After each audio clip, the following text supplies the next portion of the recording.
Flashquake. It's called Their Long Hair. Their long hair beckoned to me like the serpentine coils of a Mucha painting, or off the pages of The Rape of the Lock. It was biblical. I wanted to eat it, be strangled by it, be like Delilah and cut it off to possess them, fall asleep and smother in it, wind my fingers deeply and tightly into it, bringing their faces close enough to bite into the apples of their fair cheeks. Evan's gold ringlets, pre-Raphaelite and angelic, glowing violet and white under a black light, the garish faces of crucified clowns adorning his walls, his fat blonde coils on fire, with the acid dilating my pupils, growing right before my eyes, a curtain blocking out the cartoon faces as he leaned in to suck the breath out of my lungs. It stuck to my fingers as I tripped and went searching its depths for a bottom. I never found one, just the plunging of my fingertips into a well of his perfect yellow curls and how my skin met his hair and discovered breathing. Charles wore it in a braid or a ponytail, thick as a rope, straight as a ladder, inky black as the night against a full moon. I dared not touch it, for fear I would not stop, his face too near that hair, full of lips and eyes that revealed nothing but more secrets. That hair, too, a secret, worn loose too few times to commit anything to memory, except the punch in my chest and my quaking legs, as its beauty swallowed me up and spat me back out again. That dark braid's heft in my hand, unexpectedly dense, after he sawed through it with a Gurkha knife after graduation, symbolically severing himself from his studies, the wail of my aching heart as his steady hand touched mine, placed the braid in it for safekeeping before presenting it to his mother. Justin, berated like Che Guevara, goateed and intense, his hair dark and soft, fine, rarely corralled in a ponytail, worn loose and free over his shoulders. He slept narrowly on a dorm room twin bed, pressing my back against the cool wall.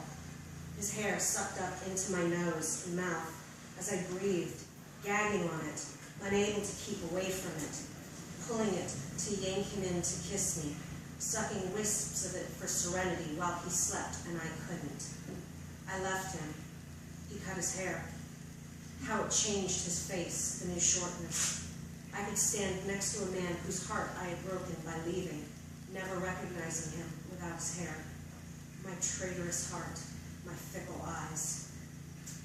Jared, a ginger, who made me black and bitter like coffee, hair thick and coarse like smelted copper and molten gold, metallurgy pulled back into a grunge half ponytail, shaved beneath, worn slicked back with gel sometimes, its color and his colorless eyes a fascination. The otherworldliness of gingers, so strange and pallid, all milk and fire, honey and ice, wolfy eyes, pale and unrimmed. The hair promises other, more intimate hairs, also on fire, so queer and perverse. Interest piqued to find out, does it match? It does, I found, and that ginger hair should have been the warning of a heartbreaking magic of a witchy man. Wade, a lion's mane, tousled waves and feline roughing, hair somehow bigger, messier, wildness surrounding delicate features and fine bone structure. Winding it through my fingers, gripping and pulling, jaws colliding on sleepless nights and mornings, how his hair grew larger, wilder, the more my hands found it and raked through it, ash blonde and cool like mine, but waved, thickly falling on my face, blooming, fanned out behind his head on the pillow, my own hair, the curtain over his face. Traded in, the ponytail and me, for things which could be tamed and trained. Not so, that hair and my grappling hands. So many yards of hair, their names don't even matter. Colored goth black #1, one with a Jufro, whose kinky curls were my drunken fascination. Dreadlocks I caressed like pet caterpillars. Wickedness ripples and board straight locks of hair, cascading over their taut shoulders, the V of their backs, and on one, sheer down to the curve of his ass, tickling the cleft and poisoning my heart like Medusa, snake-headed, stone changers, their hair my idols of perversity. A noose to hang from, or a lash to drag me to hell. Their long hair, my joy and my downfall.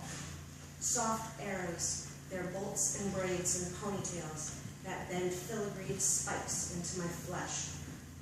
I cut off your hair, Samson, not for gold, but to have power over you, the way it has power over me.